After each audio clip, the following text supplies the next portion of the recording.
اپنی جانوں پر ظلم نہ کرو، اس کے دو معنی اور دو مطلب بیان کرتے ہیں۔ پہلا معنی اور پہلا مطلب یہ ہے کہ اپنی جانوں پر ظلم نہ کرو، یعنی اس مہینے میں جنگ و جدال نہ کرو، لڑائی جھگڑا نہ کرو، لڑائی جھگڑا نہ کرو۔ اس کی دلیل سورہ بقرہ سورہ نمبر 2 آیت نمبر 217 میں اللہ سبحانہ و تعالیٰ نے فرمایا یسألونک عن الشہر الحرام قتال فیہ قل قتال فیہ کبیر۔ اللہ تعالیٰ نے فرمایا اے نبی، آپ سے لوگ سوال کرتے ہیں، کس بارے میں سوال کرتے ہیں؟ یسألونک عن الشہر الحرام قتال فیہ، اس محرم کے مہینے میں، اس حرمت والے مہینے میں جنگ و جدال کرنے کے بارے میں آپ سے سوال کرتے ہیں کہ اس مہینے میں جنگ کی جائے یا نہ کی جائے۔ لوگ آپ کو پوچھتے ہیں، قل اے نبی آپ ان لوگوں سے کہہ دیجئے، کیا کہہ دیجئے؟ قتال فیہ کبیر، اس مہینے میں لڑائی کرنا، اس مہینے میں جنگ کرنا بہت بڑا گناہ ہے۔ تو معلوم ہوا فلا تظلموا فیہن انفسکم، تم اپنی جانوں پر ظلم نہ کرو۔ اس کا پہلا معنی اور مطلب یہ ہے کہ اس مہینے میں لڑائی اور جھگڑا نہیں کیا جائے گا، بلکہ اس مہینے میں لڑائی جھگڑا کرنا اللہ تعالیٰ نے کہا، قرآن کی آیت ہے، بڑا گناہ ہے۔ آج ہم کتنے مسلمانوں کو دیکھتے ہیں، محرم کا مہینہ آتا ہے لیکن ہمارے گھروں میں لڑائیاں، ہمارے خاندان میں لڑائیاں، ہمارے محلے میں لڑائیاں، ہماری سوسائٹی میں لڑائیاں، کبھی کچرا ڈالنے پر لڑائی، کبھی گاڑی گھر کے بازو رکھنے پر لڑائی، کبھی کسی کا پرنالا پانی بازو کے گھر میں گرتا ہے وہاں لڑائی، کبھی کسی چھوٹی بات پر لڑائی، کسی کے بچے نے کسی کے بچے کو ذرا کھینچ دیا، وہاں پر پڑوسی سے لڑ پڑتا ہے، جھگڑ پڑتا ہے، لڑائی کا ایک ماحول جاری ہو جاتا ہے۔ بچوں سے لڑائی عورتوں تک، عورتوں سے بڑوں تک، بڑوں سے بوڑھے اور بچوں تک یہ لڑائی پھیلتی جاتی ہے، جبکہ اس مہینے میں لڑائی جھگڑا کرنے سے اللہ تعالیٰ نے منع کیا ہے۔ اسی طرح اپنی جانوں پر ظلم نہ کرو، اس کا دوسرا معنی اور دوسرا مطلب مفسرین اور محدثین بیان کرتے ہیں کہ اللہ کی نافرمانی سے بچو۔ پہلا معنی جنگ و جدال نہ کرو، دوسرا معنی ظلم کا، اس مہینے میں اللہ کی نافرمانی سے بچو۔ جو بھی اللہ کی نافرمانی والے کام ہیں، چاہے نماز نہ پڑھنے والی نافرمانی ہو رہی ہو، چاہے شراب پینے کی نافرمانی ہو، چاہے جوا کھیلنے کی نافرمانی ہو، جھوٹ بولنے کی نافرمانی ہو، غیبت کرنے کی نافرمانی ہو، کسی کے دل کو دکھانے کی نافرمانی ہو، کوئی بھی کام جس سے اللہ ناراض ہوتا ہے، جس سے اللہ خوش نہیں ہوتا، ایسے ہر کام سے اس مہینے میں اپنے آپ کو بچانے کا حکم دیا گیا ہے۔ حافظ ابن کثیر اپنی تفسیر ابن کثیر میں اس سورۃ توبہ کی آیت کی تفسیر کرتے ہوئے لکھتے ہیں کہ اللہ تعالیٰ نے اس آیت کے ٹکڑے میں اپنی جانوں پر ظلم نہ کرو جس بات کا حکم دیا ہے، اس سے مراد یہ ہے کہ تم لوگ اللہ کی ہر نافرمانی والے کام سے اپنے آپ کو اس مہینے میں بچاؤ، اور جہاں پر اللہ تعالیٰ حرمت والے مہینے میں کسی بھی نیکی کا ثواب ڈبل دیتا ہے، کسی بھی نیکی کے کام کرنے پر ڈبل ثواب ملتا ہے، حافظ ابن کثیر کہتے ہیں کہ وہیں پر اگر کوئی انسان اس حرمت والے مہینے میں کوئی گناہ کا کام کرتا ہے تو ڈبل گناہ اس کے نام اعمال میں لکھا جاتا ہے۔ یعنی اگر کوئی ایک جھوٹ بولتا ہے، ڈبل جھوٹ بولنے کا گناہ لکھا جائے گا۔ اگر کوئی اس مہینے میں ایک چوری کرتا ہے 2 چوری کرنے کا گناہ لکھا جائے گا. اگر اس مہینے میں ایک مرتبہ زنا کرتا ہے 2 زنا کرنے کا گناہ لکھا جائے گا. اور زنا ہماری نگاہ میں آج صرف یہاں تک محدود ہو چکا ہے، 2 جسم کے ملاپ کو آج ہم زنا سمجھتے ہیں، ایک مرد اور عورت کے جسم کے ملاپ کو ہم زنا سمجھتے ہیں، جبکہ زنا کے بارے میں رسول اکرم صلی اللہ علیہ وسلم کی حدیث ہے، آنکھ کا بھی زنا ہوتا ہے، کان کا بھی زنا ہوتا ہے، زبان کا زنا ہوتا ہے. آنکھ کا زنا یہ ہے کہ انسان اپنی آنکھ سے کسی بری اور بے حیائی چیز کو دیکھے. کان کا زنا یہ ہے کہ انسان اپنے کان سے کسی بے حیائی چیزوں کو سنے. اور زبان کا زنا یہ ہے کہ انسان اپنی زبان سے کسی بے حیائی والی باتوں کو کرے. آج غور کیجئے، یہ جو اسمارٹ فون ہمارے ہاتھوں میں ہے، ہماری جیب میں ہے، آسانی کے ساتھ ایک کلک پر ایک انگلی گھما کر آج ہم سے زنا پر زنا ہو رہا ہے. کہیں پر بے حیائی والی تصاویر کو دیکھا جا رہا ہے، کہیں پر بے حیائی والے ویڈیوز کو دیکھا جا رہا ہے. ٹک ٹاک کا زمانہ ہے، یوٹیوب کا زمانہ ہے. آج بس انگلی گھمانے کی ضرورت ہے، انگلی کے دبانے کی ضرورت ہے، وہ تمام بے حیائی کی چیزیں ہماری نگاہوں کے سامنے آ جاتی ہیں. یاد رکھ لیجئے، ان انگلیوں سے، ان انگلیوں کے پوروں سے جو ہم اپنے موبائل پر ان گندی تصاویر کو کلک کرتے ہیں، قرآن مجید سے ہمیں پتہ چلتا ہے، ان آیات کی تفاسیر سے ہمیں پتہ چلتا ہے، احادیث سے ہمیں پتہ چلتا ہے کہ قیامت کے دن اللہ سبحانہ و تعالی زبان کو لاک لگا دے گا اور سارے اعضاء کو زبان دے دے گا. ہاتھ کو زبان دی جائے گی، انگلیوں کو زبان دی جائے گی، پیروں کو زبان دی جائے گی. ہر وہ ہمارا جسم کا پارٹ جس سے ہم نے کوئی گناہ کا کام کیا تھا، کوئی برائی کا کام کیا تھا، ہر ہمارے جسم کا حصہ وہاں پر اللہ کی بارگاہ میں گواہی دے گا. اللہ کی بارگاہ میں یہ انگلیاں جو ہمارے موبائل پر چلتی تھی، یہ انگلیاں کہیں گی اے اللہ تیرا یہ بندہ اپنی ان انگلیوں سے گندی تصاویر کو کلک کرتا تھا، گندے ویڈیوز کو کلک کرتا تھا. یہ آنکھیں وہاں پر کہیں گی ان آنکھوں سے ان بے حیائی کی چیزوں کو یہ بندہ دیکھا کرتا تھا. ہمارا عالم وہاں پر کیا ہوگا، ہماری وہاں پر حالت کیا ہوگی جب یہ ساری چیزیں اللہ کی بارگاہ میں گواہی دیں گی. بتانے کا مطلب یہ ہے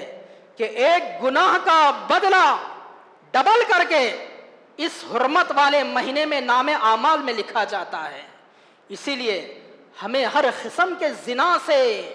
ویسے تو سال کے 12 مہینے ہمیں زنا سے بچنا ہے، سال کے 12 مہینے ہمیں اللہ کی نافرمانی سے بچنا ہے، سال کے 12 مہینے ہمیں جھوٹ سے بچنا ہے، سال کے 12 مہینے ہمیں لڑائی جھگڑے سے بچنا ہے. لیکن اس حرمت والے مہینے میں اور زیادہ ہمیں احتیاط کے ساتھ اپنی زندگی کو گزارنا چاہیے، اور زیادہ اللہ کی نافرمانی والے کاموں سے ہمیں بچنے کی کوشش کرنا چاہیے. اسی طرح اس حرمت والے مہینے میں جو کرنے کے کام ہیں، ان کاموں میں سے دوسرا کام عاشوراء کا روزہ رکھنا ہے. یعنی محرم کی جب 10 تاریخ آتی ہے، جسے عاشوراء کا دن کہا جاتا ہے، عاشوراء کے دن روزہ رکھنے کا حکم دیا گیا. اس کی دلیل مسلم شریف کی حدیث ہے، قال رسول اللہ صلی اللہ علیہ وسلم افضل الصیام بعد رمضان شہر اللہ المحرم. رسول اکرم صلی اللہ علیہ وسلم فرماتے ہیں، رمضان کے روزوں کے بعد، رمضان کے روزوں کے بعد اگر کوئی افضل روزہ ہے، اگر کوئی زیادہ ثواب والا روزہ ہے، شہر اللہ المحرم، تو وہ محرم کے مہینے کا روزہ ہے۔ دوسری دلیل بخاری کی حدیث ہے، ابن عباس رضی اللہ تعالیٰ عنہ حدیث کے راوی ہیں، ان ابن عباس رضی اللہ تعالیٰ عنہ قال قال رسول اللہ صلی اللہ علیہ وسلم، ان ابن عباس رضی اللہ تعالیٰ عنہ قال ما رأيت النبي يتحرى صيام يوم فضله على غيره الا هذا اليوم یوم عاشوراء۔ ابن عباس فرماتے ہیں کہ میں نے رسول اکرم صلی اللہ علیہ وسلم کو کسی بھی روزے کو اتنا زیادہ فضیلت دیتے ہوئے اور اتنا زیادہ تلاش کرتے ہوئے نہیں دیکھا جتنا زیادہ اہمیت اور فضیلت اللہ کے رسول عاشوراء کے روزے کو دیا کرتے تھے۔ بخاری کی یہ حدیث ہے۔ اور جب رسول اکرم صلی اللہ علیہ وسلم نے مدینہ میں اپنے صحابہ اور صحابیات کو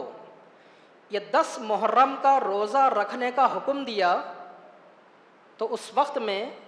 صحابہ اور صحابیات وہ خود روزہ رکھتے تھے، یہاں تک کہ اس کی فضیلت کے پیش نظر، اس کی اہمیت کے پیش نظر، اس کے ثواب کو دیکھ کر صحابہ اور صحابیات اپنے چھوٹے چھوٹے بچوں کو بھی یہ روزہ رکھایا کرتے تھے۔ اس کی دلیل ربیع بنت معوذ اس حدیث کے راویہ ہیں، مسلم شریف کی یہ حدیث ہے، وہ بیان کرتی ہیں کہ رسول اکرم صلی اللہ علیہ وسلم نے جب مدینہ میں اس 10 محرم کے روزے کو رکھنے کا حکم دیا تو ہم مرد لوگ بھی روزہ رکھتے تھے، عورتیں بھی روزہ رکھتی تھیں، اور ہم لوگ اپنے بچوں کو بھی روزہ رکھاتے تھے، یہاں تک کہ جب بچے بھوک کی وجہ سے روتے تھے، روزے کی حالت میں وہ بچے بھوک کی وجہ سے روتے تھے تو ربیع بنت معوذ کہتی ہیں کہ ہم لوگ اپنے بچوں کو کھلونے دے دیا کرتے تھے تاکہ وہ کھیلنے میں ان کا دل لگ جائے اور وہ افطار تک بھوک کو بھول جائیں۔ افطار کے وقت تک ہم اپنے بچوں کو کھیل میں مگن کر دیا کرتے تھے۔ غور کیجئے صحابہ اور صحابیات کتنا زیادہ اس 10 محرم کے روزے کو اہمیت دیا کرتے تھے، وہ خود بھی رہتے اور اپنے چھوٹے بچوں کو بھی یہ روزہ رکھایا کرتے تھے۔ اسی طرح بخاری کے ایک حدیث ہے، عبداللہ بن عباس رضی اللہ تعالیٰ عنہ اس حدیث کا راوی ہیں، وہ بیان کرتے ہیں کہ رسول اللہ صلی اللہ علیہ وسلم نے جب مدینہ آپ صلی اللہ علیہ وسلم آئے اور وہاں پر دیکھا کہ مدینہ کے یہودی 10 محرم کو روزہ رکھ رہے ہیں، اللہ کے رسول نے یہودیوں سے پوچھا کہ تم لوگ 10 محرم کو کیوں روزہ رکھتے ہو؟ تو یہودیوں نے جواب دیا کہ ہم 10 محرم کو اس لیے روزہ رکھتے ہیں کہ اس دن اللہ تعالیٰ نے حضرت موسیٰ علیہ السلام کو فرعون جیسے جابر اور ظالم بادشاہ سے بچایا تھا، اور فرعون کو اللہ تعالیٰ نے غرق کر دیا اور موسیٰ کو اللہ تعالیٰ نے وہاں پر نجات دیا تھا، تو اللہ تعالیٰ کا شکر ادا کرنے کے لیے ہم لوگ 10 محرم کو روزہ رکھتے ہیں۔ تو یہ سن کر اللہ کے رسول نے فرمایا فَنَحْنُ أَحَقُّ وَأَوْلَى بِمُوسَىٰ مِنْكُمْ، اگر تم اس وجہ سے روزہ رکھتے ہو تو ہم لوگ تم سے زیادہ اس بات کا حق رکھتے ہیں، ہم موسیٰ سے تم سے زیادہ قریب ہیں، ہم زیادہ حق رکھتے ہیں کہ ہم 10 محرم کو روزہ رکھیں۔ اور صحابہ میں اعلان کر دیا کہ 10 محرم کا روزہ رکھا جائے، اور پھر یہودیوں کی مخالفت کرنے کے لیے اللہ کے رسول صلی اللہ علیہ وسلم نے کہا کہ تم لوگ 10 محرم کے ساتھ ایک اور روزے کو ملا لو، اب احادیث میں اختلاف ہے، محدثین میں اختلاف ہے کہ وہ ایک روزہ ہمیں کب ملانا چاہیے، یعنی 10 تاریخ کو تو اصل روزہ ہے، اب 9 تاریخ کو ہم ملا کر 9 اور 10 محرم کو روزہ رکھیں گے، یا 10 تاریخ کے ساتھ 11 تاریخ کو ملا کر 10 اور 11 محرم کو ہم روزہ رکھیں گے. تو سب سے پہلے اس سلسلے میں مصنف عبد الرزاق کی ایک حدیث ہے، ابن عباس رضی اللہ تعالی عنہ اس حدیث کے راوی ہیں، وہ بیان فرماتے ہیں خالف الیہود وصوموا التاسع والعاشرہ، اے لوگوں تم لوگ عاشورہ کا روزہ رکھو اور اس روزہ رکھنے میں یہودیوں کی مخالفت کرو. یہودیوں کی مخالفت میں التاسع والعاشرہ، 9 محرم کو اور 10 محرم کو تم یہ روزہ رکھو. اور ایک اور حدیث عبداللہ بن عباس وہی اس حدیث کے راوی ہیں، وہ اللہ کے رسول کی ایک حدیث کو بیان کرتے ہیں. آپ صلی اللہ علیہ وسلم نے فرمایا صوموا یوم عاشوراء وخالفوا الیہود وصوموا قبلہ یوما او بعدہ یوما، تم لوگ عاشوراء کا روزہ رکھو اور اس روزے میں یہودیوں کی مخالفت کرو، اور مخالفت کرنے کے لیے ایک دن پہلے روزہ رکھو یا ایک دن بعد میں روزہ رکھو. لیکن محدثین جو راجح بات اس سلسلے میں بتاتے ہیں وہ محرم کا 9 اور 10 تاریخ کا روزہ ہے. 9 اور 10 تاریخ کو روزہ رکھنا یہ زیادہ بہتر اور راجح قول ہے، اس لیے ہمیں چاہیے کہ ہم محرم کی 9 اور 10 تاریخ کو اس روزے کا اہتمام کریں. اب سوال یہ پیدا ہوتا ہے کہ یہ روزہ رکھنے سے ہمیں کیا ثواب ملنے والا ہے، یہ روزہ رکھنے سے ہمیں کیا انعام ملنے والا ہے؟ اس کا انعام 1 سال کے گناہ اللہ تعالیٰ معاف کر دے گا. اس کی دلیل مسلم شریف کی حدیث ہے، عن ابی قتادہ رضی اللہ تعالی عنہ قال سئل رسول اللہ صلی اللہ علیہ وسلم عن یوم عاشوراء قال یکفر السنة الماضیہ. ابو قتادہ فرماتے ہیں کہ اللہ کے رسول سے عاشوراء کے روزے کے بارے میں سوال کیا گیا، اللہ کے رسول اگر ہم یہ روزہ رکھیں گے تو ہمیں کیا ثواب ملنے والا ہے؟ تو آپ صلی اللہ علیہ وسلم نے فرمایا یکفر السنة الماضیہ، یہ روزہ پچھلے 1 سال کے گناہوں کو معاف کروا دیتا ہے. یہ کوئی معمولی بات نہیں ہے. 1 سال کے گناہوں کو معاف کروانا یہ کوئی چھوٹی بات نہیں ہے. آپ خود اپنے دل پر ہاتھ رکھ کر یہ بتائیں، ہر کوئی ٹھنڈے دماغ سے یہ سوچے کہ آج ہماری زندگی کیسے کیسے گناہوں میں گزر رہی ہے. آج ہماری صبح ہوتی ہے تو گناہوں میں،